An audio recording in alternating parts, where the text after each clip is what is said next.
In the meantime, National Security Minister Dr. Horace Chang says a third man is now being hunted by the security forces. He is one of 3 suspects in the Clarendon massacre. Dr. Chang gave the update while speaking on Radio Jamaica's Beyond the Headlines. 9 people have been detained. That's 3 named individuals who we said were directly involved in the shooting.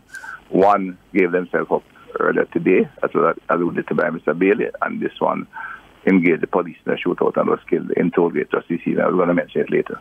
Once they understand we have the information and we can track them down and we have them on the site, you will get reduction and behavior change. In the short term, in the long term, it's behavior change we'll have to look for from the younger age group.